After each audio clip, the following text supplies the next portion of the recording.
There's this theory of mind issue, and I think studies back us up on this. Conservatives generally have a fairly accurate view of why lefties think the way they do. They would generally say they have empathy for people who are struggling, but they go overboard, or they're naive in how they implement things. That's generally how a conservative would describe a lefty. But when progressives try to describe conservatives, they have no clue how they think. I don't know. Right. I guess just racism and stupidity. That's all that's going through their head at all times, you Right, know? right. Yeah, I would agree. I would say when I left the left, I became the misogynist, bigoted, fascist, horrible person. When I left the right, I got a few lectures about, like, is your faith still solid? Are you sure you understand economics? Like those kinds of more concerned about, like, had I lost my way with my understanding of the world? And with conversation, I never lost a single friend though. And nobody made fun of me or called me names. But then the question is, why is it that if you still have more to learn, why do you get defensive if someone has a different opinion? Why do you get defensive if someone challenges something you know? So we can be skeptical of others easily. We know we still have more to learn, but yet we're not skeptical of our own egos, our own ideas. This is why Dr. Haidt, it's the funniest damn thing, found that conservatives and libertarians could explain and express fairly liberal viewpoints almost every single time, whereas liberals could never explain. Liberals just progressives just didn't have a theory of mind for The reason conservatives. I think is obvious. If you grow up in America, if you went to college, if you watch Hollywood movies, if you're just in mainstream culture at all, you're very familiar with progressive arguments. But you'd have to really go out of your way to find conservative arguments. Yeah, truly. Because one thing that's definitely happened over like the last 10, 15 years is everybody on the right knows all the left-wing arguments inside and out because it's just broadcast 24/7. But people on the right do not understand, or people on the left do not understand like people on the right. They haven't heard these arguments. They just been told, no, you can't even entertain that thought. That's racist, sexist, homophobic, etc. And so and there's actually a study that just came out that was we're discussing on Twitter or X. The more degrees you have, the less you understand your political opponents, and almost all of them are on the left. So like the more educated you are, the less you understand why would someone vote for Trump? Why would someone be a Republican? Why would someone resist social justice? Well, it goes down to this boilerplate. Well, they have to just be a bad person. There must be something fundamentally wrong with them. They must be racist and stupid. And that's the only reason people wouldn't agree with me. The problem is that's not persuasive at all. I feel like growing up, these in 2000s for me, it was like Republicans and Democrats always disliked or even hated each other, but you would kind of admit, okay, I believe that you're a reasonably intelligent person, your heart's in the right place. I think you're going about it the wrong way. Yeah. And I feel like a lot of Republicans today, when they look at Democrats, they say, I believe this person wants to help out people who are suffering. I think they're naive about the way they're going about it, right? That's how I look at a lot of them, yeah. When Democrats look at Republicans, it's like you're a completely morally depraved human being and an imbecile, And their TV is telling them that. And Yeah. Yeah, it's really sad how deep those beliefs are. And you see people waking up, but there's still enough of that divide. And it's still going. I mean, I'm seeing a lot of people talk about friends and family disowning them just in the last few months since this latest election. After all this time, it's still happening. It's really sad. And of course, that's affecting our mental health. And we're not able to be ourselves and connect with people that we love because we're afraid they're going to disown us. That's a tough way to live in a country that's supposed to be free. You can go to a very, very basic evolutionary level, moral foundations. I don't know if you're familiar with a psychologist called Jonathan Haidt. Yeah. And what you find is that he argues that we have 5 moral foundations, and these reflect the fact that on the one hand we are pack animals, so we have to be group oriented, but on the other hand we have to move to the top of the pack in prehistory in order to get women, because in prehistory until very recently we practiced polygamous mating systems, and if you're a woman, in order to get the best men. So you have then these 2 sets of moral foundations, the binding foundations and the individually oriented foundations. The binding foundations, the group-oriented foundations, are obedience to authority, in-group loyalty, and sanctity versus disgust. Often what sanctity does is it sanctifies that which is good for the group and to some extent the individual, and it taboos that which is bad for the group and to some extent the individual. So things like disease or whatever.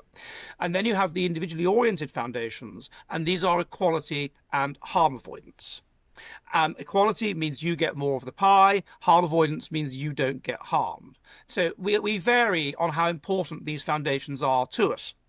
And what tends to happen is that conservatives are about the same. I should say the genetic component of these foundations is quite high. It's about 50%.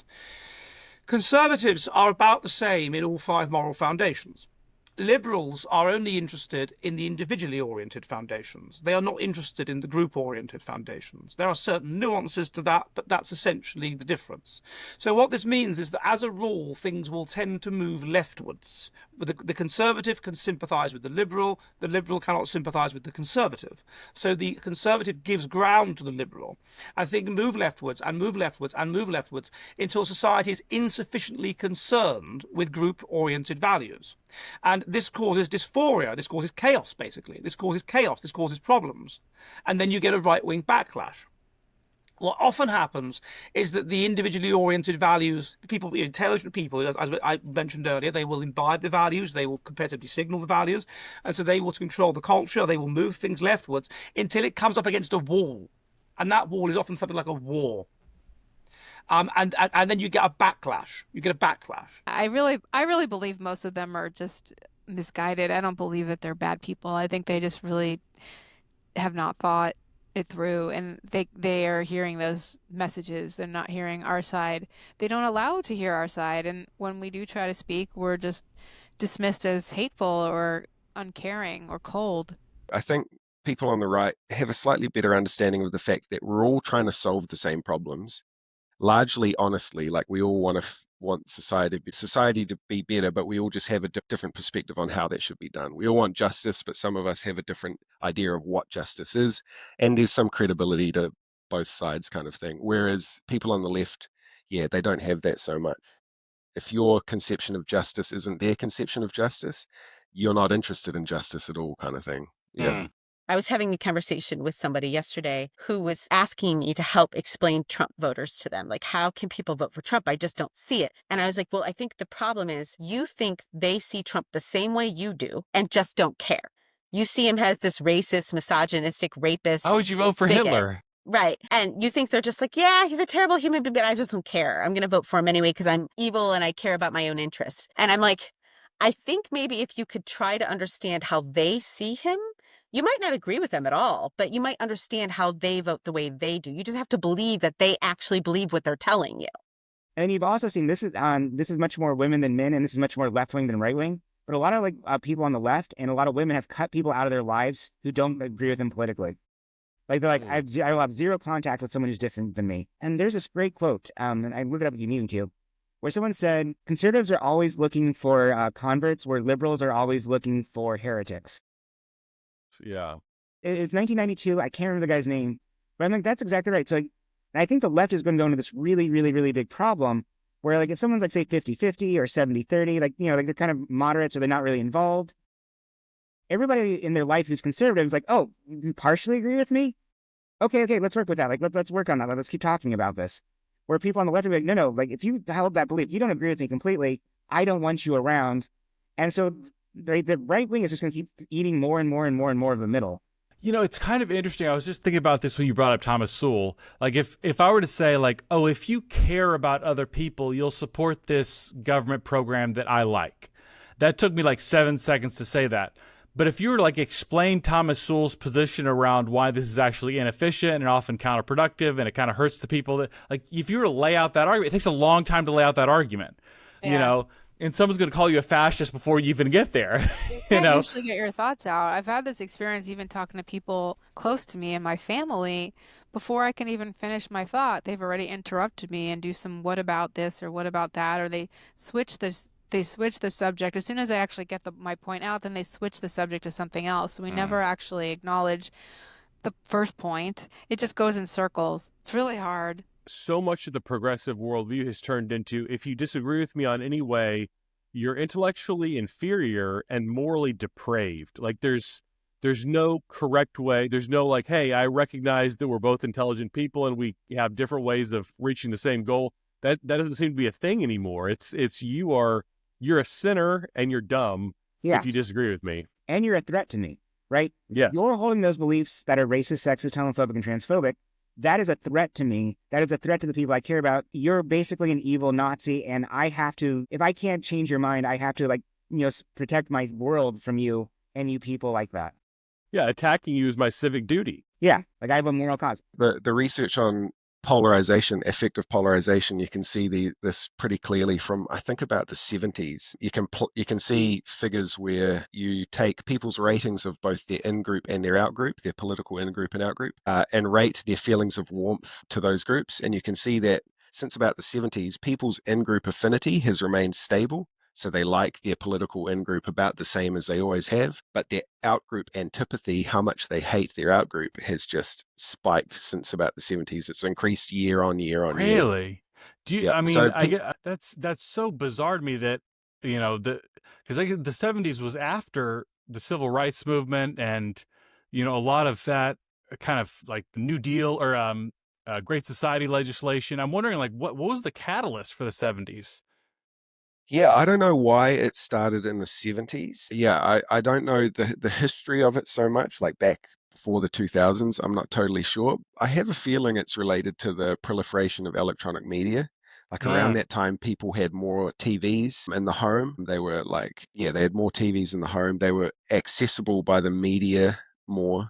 And then obviously smartphones and all of that means that now we get cued, like we get these social identity cues 24/7 now, where we're constantly cued into that political identity. We get stories all the time that keep us in that mode and prevents cross-cutting identities from sort of diluting that. So we're always in the political mode. We're always in the political identity mode because of the proliferation of electronic media.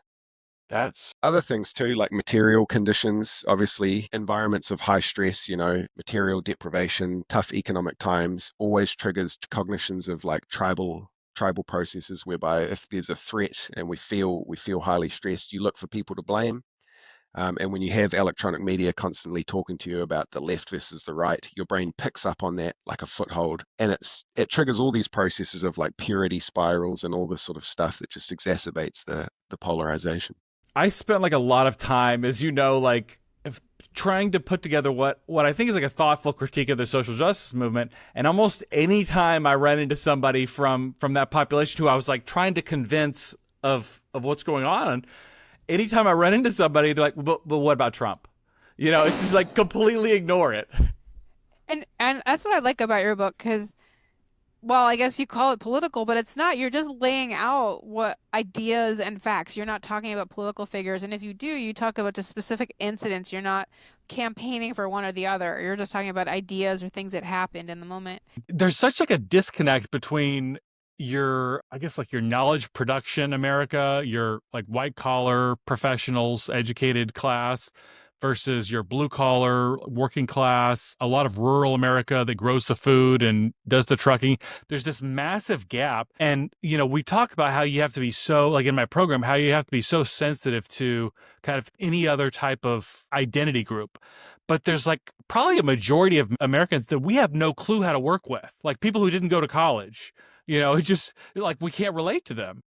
Yeah, that's a great point. So sometimes I say like there's this ridiculous drag queen story hour, which is like, how do these kids benefit from this at all? I think there should be like a conservative story hour, or like, like farmer or trucker or like regular American man story hour. And like, oh, they're not terrible. Yeah. You have these kids in like, in Portland, like hearing a conservative read them a nice story. They're like, oh, they're a human being just like me, right? I think that'd be very helpful. Yeah, I mean, it's like a theory of mind issue, I feel like, because there's just a complete inability to picture people in that different kind of life than you. Yeah, and I think that's part of the dehumanization. Like when I'm able to say this group, as soon as I look at a person and see a group, I'm taking away their humanity, right? Because they're not a person, they're just like a representative of a group. And when you take away someone's humanity, I don't have to empathize with them. I don't have to think of them as people with feelings. I could just see them as targets, and I could be very aggressive against them, and it's okay because they're very bad. So I think that's how they're psychologically able to do it while still seeing themselves as like good people.